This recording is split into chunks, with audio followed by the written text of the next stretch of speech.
What's up guys, I'm Dave Klein, and welcome to my Dark Souls 3 lore series. Today, we're going to discuss the overall story of Dark Souls 3, and as such, there will be heavy spoilers from both Dark Souls 3 and Dark Souls 1, so consider yourself warned.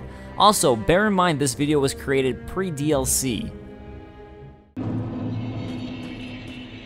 The world of Dark Souls began with the Age of Ancients, a time when the world was still unformed, filled with great crags and arch trees, and ruled by the mighty everlasting stone dragons.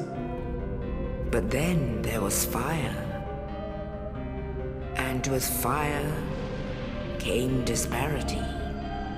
This fire, known as the First Flame, brought with it the mighty Lord Souls.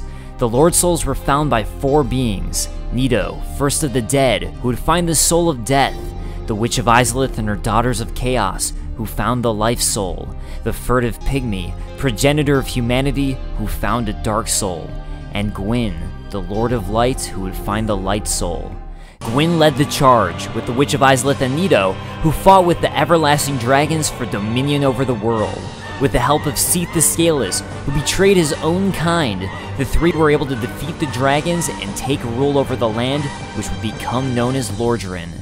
Gwyn ruled for a time, creating a mighty kingdom out of Lordran. He had three known children, his firstborn, Guinevere, and Gwyndolin, and they ruled over the land, becoming known as gods to those who followed them, with people such as Gwyn's uncle, Allfather Lloyd, helping to further this gospel. However, like the Age of Ancients, nothing lasts forever. As suddenly as the first flame erupted, it was beginning to fade, and with the fading of the flame came the unwanted. Undead humans began to rise, becoming everlasting in their own right. Only, as time progressed, they would go more and more insane until becoming fully hollow. And with the fading of the flame, the time of the Lords, and specifically, time of Gwyn and his children's rule, was coming to an end. Gwyn devised a plan. Why not reinvigorate the fire? Why not use both himself and his remaining Lord Soul as kindling to the flame to further the Age of Fire and rule of his children? Lord Gwyn, bearer of the ultimate soul, divided that power among his great clan before linking the fire. Gwyn executed his plan, and the Age of Fire was extended. For a time. Gwyn's solution to the fading flame was only temporary, and as such, a new plan needed to be devised. This plan was executed by his son, Gwyndolin, and loyal servant Frompt. Chosen Undead, your fate is to succeed the great Lord Gwyn, so that you may link the fire, cast away the dark, and undo the curse of the undead. And, with the lure of becoming a great lord, a chosen undead was manipulated into killing the other great lords, Nito and the Witch of Izalith, in order to collect their souls. They were also tasked with collecting Gwyn's remaining soul, which had been bequeathed to his followers, Seath and the four kings of New Londo. And then, after collecting these, using them as kindling for the first flame. However, there was an unspoken catch. As the undead absorbed and collected these souls, filling a lord vessel allowing passage to the kiln of the first flame, they now had power within them, and would have to burn as well in order to provide enough kindling to the fire in order to continue the Age of Fire. And whether the chosen undead of Dark Souls 1 continued the flame, or it was another, the fire was linked, and the Age of Fire allowed to continue. As time progressed, the cycle continued. Time and time again, the fire would begin to fade, and someone would be sent to rekindle the fire, linking the flame and allowing everyone else to live on. Since Lord Gwyn, the first Lord of Cinder, many exalted lords have linked the first flame, and it is their very souls that have manifested themselves as defender of the flame. Every soul who would come to link the flame, or take it away, would be tested by Gwyn, and eventually a manifestation of every previous being to link the flame, working together to sustain the Age of Fire. Collectively they stand, eternally guarding the first flame and the keepers of their age and their time, determined to live on, determined not to fade away like the flame they protect, for their lives and the lives of their offspring all depended on the life of their flame. And thus a ritual was born, a ritual that began with the events of Dark Souls 1 and one that would evolve over time as it became set in stone. A being would become a Lord of Cinder and required to sacrifice themselves to continue the Age of Fire for the benefit of all who cherish this age. And how long exactly has this cycle continued? Well, the Firekeepers of Firelink Shrine preserve the bonfire and serve its champion. They are said to have soothed and accepted the dark sigil which has tainted their soul, and yet their soul will one day embed itself in the bosom of another Firekeeper. These Firekeepers are led to the bell tower when their duty is complete, a grave of Firekeepers past. When a Firekeeper has served her purpose, she is led to true darkness where she enjoyed a long-deserved sleep. For countless ages, this ritual continued, perfected and evolved over time. During the fading of the fire, two primordial serpents appeared and made themselves known to the undead, Kingseeker Frompt and Darkstalker Koth. Frompt allied himself with Gwyn and sought to further the Age of Fire. I must admit, I am fond of you humans. May you enjoy serendipity, and may the Age of Fire perpetuate. And after leading the chosen undead of Dark Souls 1 towards their fate of linking the fire, it seems Frompt hadn't completed his mission.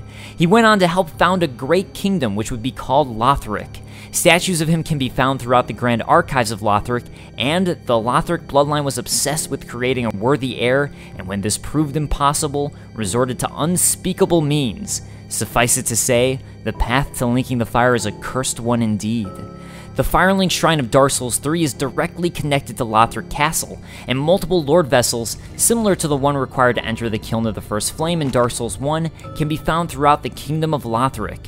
One in the High Wall of Lothric, another in Lothric Castle, yet another in the Untended Graves, and of course, one in Firelink Shrine itself. We also find the Queen of Lothric, married to Osiris, often visited the Untended Graves. She had an Ashen Estus ring, once a treasure brought before Lothric's queen, enshrined in the Cemetery of Untended Graves, while there's a grave in Lothric that sees no visitors, a dark place where rootless warriors rest. The Queen of Lothric alone cared to wish these poor souls good fortune. Finally, there's evidence the Shrine Handmaid who resides in Firelink Shrine may have been one of the High Priestesses who formed the three pillars that were the foundation of Lothric. In Dark Firelink Shrine, the Shrine Handmaid not only sells the Priestess Ring, but also drops it when killed. And while Frompt influenced the Lothric bloodline to watch over the linking of the fire, ensuring the tradition was kept, Darkstalker Koth had other intentions. Gwyn has blurred your past to prevent the birth of the Dark Lord. I am the primordial serpent. I seek to right the wrongs of the past, to discover our true lord. But the other serpent, Frompt, lost his sense and befriended Lord Gwyn. Koth found himself involved with the land of Londor, the land of Hollows. Londor, the Hollow Realm, is a society of undead, comprised of the corpses and shades of those who led unsavory lives. It's run by the Sable Black Church of Londor, founded by Lillian, Uria, and a third. These maidens of a primordial serpent were renowned as founders of the Sable Church, which offered salvation for Hollows. We also know this primordial serpent is Koth, as upon killing Uria, she'll protest, Koth, I have failed thee. Following the teachings of Koth, Londor's goal became the opposite of Lothric, making certain their lord claims the flame for the sake of all Hollows. The Age of Fire was founded by the old gods, sustained by the linking of the fire. But the gods are no more, and the all-powerful fire deserveth a new heir. Our Lord of Hollows, it shall be, who weareth the true face of mankind. Given the number of Firekeepers who have been thrown into the tower, it's hard to tell just how long the cycle of linking the fire has been going on, and when the Kingdom of Lothric became involved. We do know of 4 lords who would end up linking the fire, and thereby becoming Lords of Cinder. Aldrich, Saint of the Deep. A right fit and proper cleric, only he developed a habit of devouring men. He ate so many that he bloated like a drowned pig, then softened into sludge. So they stuck him in the Cathedral of the Deep, and they made him a Lord of Cinder, not for virtue, but for might. Aldrich, who seemed to be a cleric in the Way of White, which had a foundation built around worshipping Gwyn, was forced into becoming a Lord of Cinder due to his might after having eaten so many. Farron's Undead Legion, the Abyss Watchers. In the land of Farron, what Ulasil and the Darkroot Basin/Garden would become, rose the Undead Legion. The Undead Legion of Farron is a caravan of undead, sworn by wolf's blood to contain the abyss. The Legion will bury a kingdom at the first sign of exposure. It seems this caravan who shared in the wolf's blood were duty-bound to contain the abyss, a spreading darkness. As the fading fire would create an age of dark, this would be counter to their belief, and the Watchers of the Abyss swore upon their shared wolf's blood, which also served as their mandate as lords. Together, with the shared wolf's blood, they became a singular Lord of Cinder.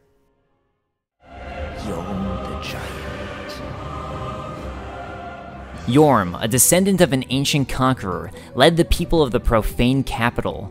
A curse of a profane flame was haunting the capital, triggered by the curse of malformed inhabitants. Yorm decided to step in order to save his people, and one dear to him. Lonely Yorm became a Lord of Cinder to put the profane flame to rest, knowing full well that those who spoke of him as Lord were quite insincere. However, this backfired on him, and the profaned capital was consumed by the fire after Yorm became a Lord of Cinder. And finally, Ludlith of Curland, who claims to become a Lord of Cinder by choice. I took the mantle of Lord of Cinder of mine own volition. I speak these words with pride. Although, given Ludlith has no legs in way of leaving his throne, it's quite possible he was forced into becoming a Lord of Cinder. Before I was a Lord of Cinder, I was a student of transposition, the process of extracting and coalescing the essence of a soul. A forbidden art that once left a foul stain upon Corlin's honor. Ludlith carries a skull ring, one of Curlin's transposed wonders, derived from the soul of a soul feeder. The soul feeder was a beast that insatiably absorbed souls to feed its own power. Even after its accursed corpse was burned, it said that the pungent stench of souls left the air permanently stained. It's very possible that Ludlith transposed this very beast, and in doing so drastically dishonored Curland, he was forced into becoming a Lord of Cinder. I'm also of the belief that, in order to become a Lord of Cinder, the Lord must be pumped full of souls. Aldrich was full of souls by eating so many people, and thereby forced into becoming a Lord of Cinder, as he was the perfect candidate. Likewise, perhaps by transposing the Soul Feeder, Ludlith unwittingly pumped himself full of souls, and therefore quite accidentally primed himself into becoming a Lord of Cinder. And as each of these Lords of Cinder accepted their fate, the Age of Fire was allowed to continue. However, what would happen if someone prepped to be a Lord of Cinder refused? King Osiris and his queen had 3 children, Lorien, Lothric, and Ocelot. Lorien was raised to be a great knight and potentially the next king of the Lothric line. Lothric, his younger twin brother, was meant to bring honor to the family by being turned into a Lord of Cinder and linking the fire. And Ocelot we know very little about, except that after giving birth to Ocelot, her youngest, the Queen of Lothric quietly disappeared. Meanwhile, the Queen, who was initially revered as a goddess of fertility and bounty, had another child, Gertrude, who was associated with Gwyn's child, Guinevere, as Divine Blessing of Dark Souls 3 describes the Queen as being a goddess of fertility and bounty, and Divine Blessing of Dark Souls 1 tells the goddess of sunlight, Guinevere, daughter of the great Lord of Sunlight Gwyn, is cherished by all as the symbol of bounty and fertility. It's very likely the Queen of Lothric is in fact Guinevere. The Queen had a holy maiden, Gertrude, and the heavenly daughter is said to be the Queen's child. If the Queen is Guinevere, then it's likely Gertrude was a daughter of a former marriage. The Princess of Sunlight, Guinevere, left Anor Londo among many other deities and later became wife to flame god Flann. Gertrude was visited by an angel who revealed the tale divine pillars of light to her, which became the foundation of the angelic faith of Lothric. This seemed to spark a civil war within the kingdom of Lothric, and the worship of the divine messengers was viewed as heresy in Lothric and unrecognized by any of their 3 pillars of rule. This is believed to be why Gertrude, the heavenly daughter, was imprisoned in the lofty cell of the Grand Archives. Gertrude's presumed body in the cell of the Grand Archives is surrounded by feathers, and we find the very same feathers within Prince Lothric and Lorien's room. The Lothric bloodline was obsessed with creating a worthy heir, and when this proved impossible, resorted to unspeakable means. Suffice it to say, the path to linking the fire is a cursed one indeed. It seems plausible that, in order to create a worthy heir out of Lothric, the royal family tortured Gertrude, which adversely affected Prince Lothric. He was meant to be a champion and was expected to wield this platinum holy sword, but some things will remain distant dreams forever. Either born crippled or turned into such by the effects of the Lothric line attempting to turn him into a Lord of Cinder, he grew skeptical of the Age of Fire. Meanwhile, the first of the scholars doubted the linking of the fire and was alleged to be a private mentor to the royal prince. The first scholar, be it Aldi of Dark Souls 2 and the scholar of the First Sin, or perhaps Pontiff Sullivan, whose Outrider Knight is guarding the very spell that describes the first scholar doubting the linking of the fire, seem to have planted doubt in the mind of Lothric, and all of this led him to refuse his bloodline's duty. Mind you, the mantle of Lord interests me none. The fire-linking curse, the legacy of lords, let it all fade into nothing.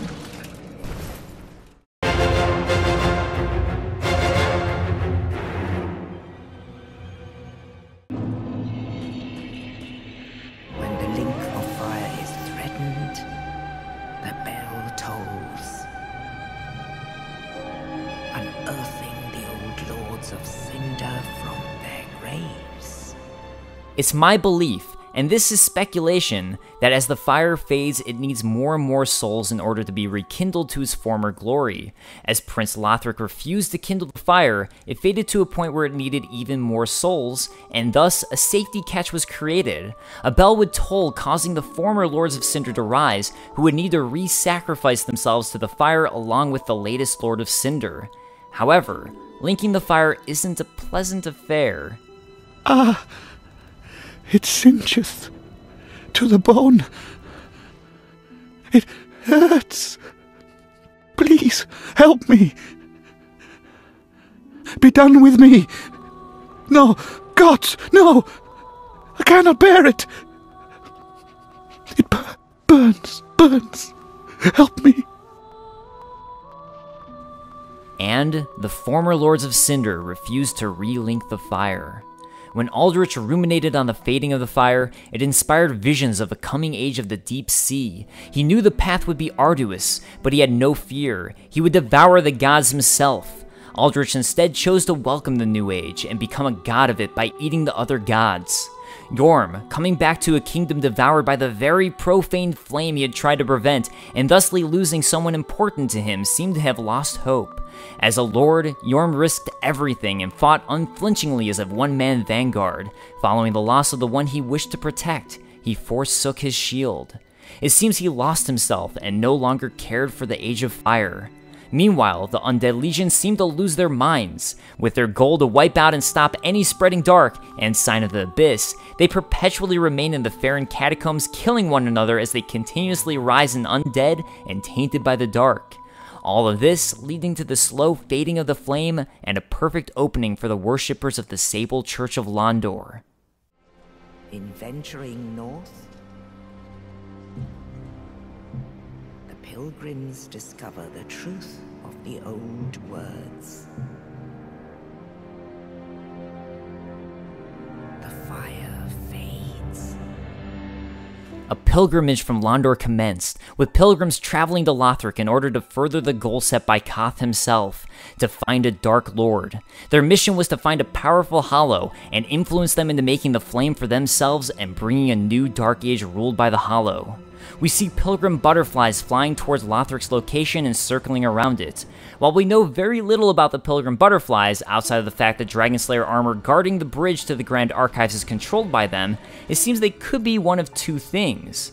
We find mutated hollows throughout the high wall of Lothric, turning into either trees or something reminiscent of a pilgrim butterfly, so it could be that. Or, the only other time we hear pilgrim is in relation to the visitors from Londor. So, there's a possibility that after their pilgrimage to Lothric, as they all seem to be heading towards Lothric Castle, being that we find them both on the bridge to Lothric and the way to the main castle itself, these could very likely be what the pilgrims have become. And considering they encircle Prince Lothric and seem to guard him with Dragonslayer armor, I think it's very likely these are the pilgrims of Londor trying to not only prevent outsiders from intruding and dragging him into linking the flame, but also to prevent him from leaving. Once reaching Lothric Castle, it seems we find the true state of things. An eclipse is over the sun and Firelink Shrine has gone dark. This is where Champion Gunder seems to come into play.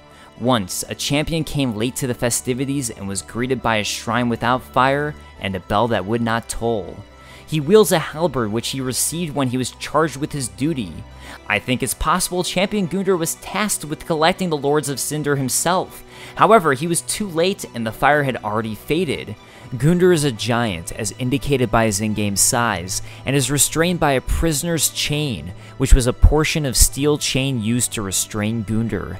Given that we find a giant coffin in the Cemetery of Ash, I find it likely Gunder was the one who was meant to be the initial backup plan to gather the Lords of Cinder if they refused to link the fire, hence why they chose a champion. This is also indicated to me by Hidden Blessing, which states, "There's a grave in Lothric that sees no visitors, a dark place where rootless warriors rest."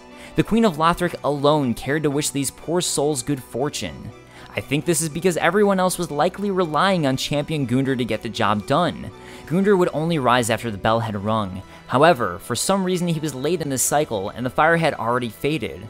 It's possible this is because the entire Lothric bloodline was preoccupied instead of paying attention to their custom. Lothric and Lorien refused to link the fire, the Queen had left, and King Osiris had gone insane. Thusly, Champion Gunder, or the Belated Champion, became a sheath to a coiled sword in the hopes that someday the First Flame would be linked once more. He would eventually become a Eudex, or judge, for the Ashen who might rise and deem them worthy or not of the great task that lay ahead.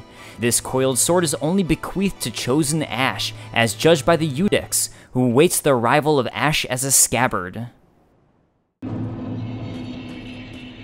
As the fire was fading, there is one singular lord who returned to his throne, Ludlith. It could be that he arose from the throne itself, as he has no legs, or that he somehow traveled on his own. Either way, he was present as the fire was fading. We can surmise this as he has direct knowledge of what happened. Upon finding the eyes of the Firekeeper, Ludlith will tell us. Ah, found her, did we? And the black eyes that shimmer within I see. 'Tis as if it were but yesterday. We did all we could to spare her from them. Much has happened since. Mayhap I should apprise thee of what the thin light of these eyes might reveal to the eyeless Firekeeper. Scenes of betrayal, things never intended for her ken, visions of this age's end. And, witnessing this himself, Ludlith decided to do something different. He decided to link the fire by himself without the other Lords of Cinder, to create some sort of chance, to create some sort of hope.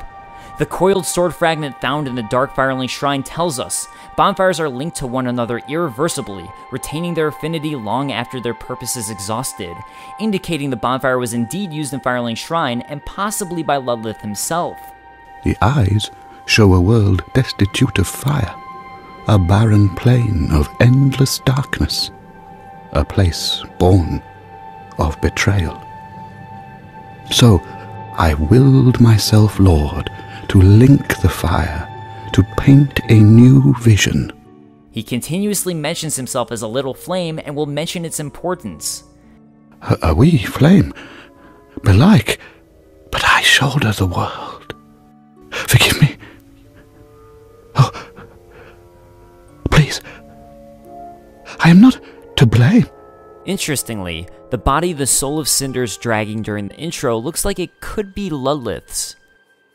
Either way, I believe him linking the fire as he wasn't kindling enough, created a sort of curse in the Firelink shrine the Ashen rises from. It didn't save the world, but created enough light in Firelink shrine for the bell to toll. And remember, bonfires are linked to one another irreversibly, retaining their affinity long after their purpose is exhausted. If the Ashen were to use a bonfire in Firelink Shrine, it stands to reason that this bonfire would still be linked to all of its previous bonfires, and thus the Ashen is able to travel to a normal version of Lothric where the dark has begun to set in. This is also likely the reason it can be used to teleport to the location of the first flame. The Unkindled rises in what may very well be a small, alternate Firelink shrine created by Ludleth linking the fire by himself. All of the Kingdom of Lothric is connected outside of this version of the Firelink shrine. Meanwhile, any NPC who is found must teleport in order to reach the Unkindled's version of Firelink shrine. It's also indicated multiple times that the Dark Firelink shrine is actually in the passive Firelink shrine the Unkindled rises from. Champion Gundr is bested by an unknown warrior, which causes him to become Udix Gundr. And this unknown warrior just so happens to be you, when you travel to Dark Firelink Shrine.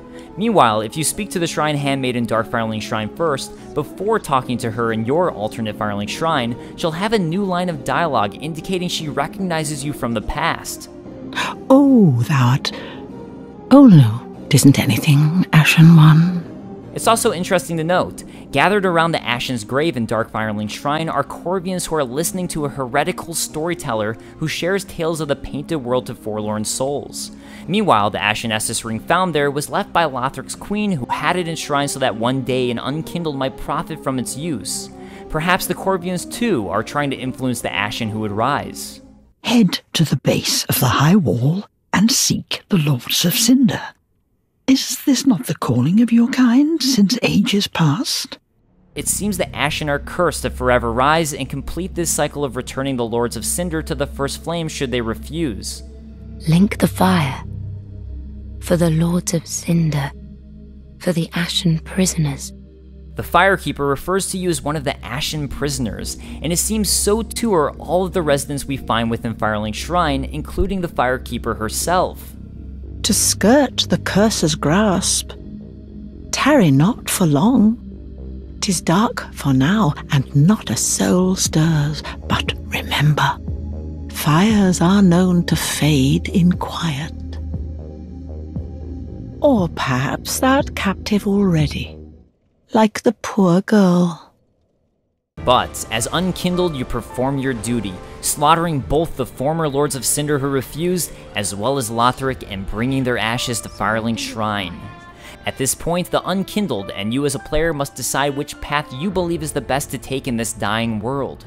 You can choose the path of Gwyn, Frompt, Lothric, and the Lords of Cinder before you, to link the fire and once more continue the Age of Fire and allow the cycle to continue.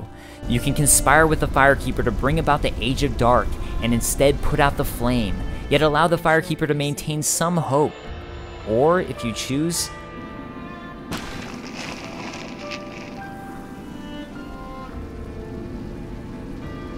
take away all hope. And finally, you can choose Koth, Londor, and the Dark Lord. You can take the flame for yourself and begin a new age for the Hollow.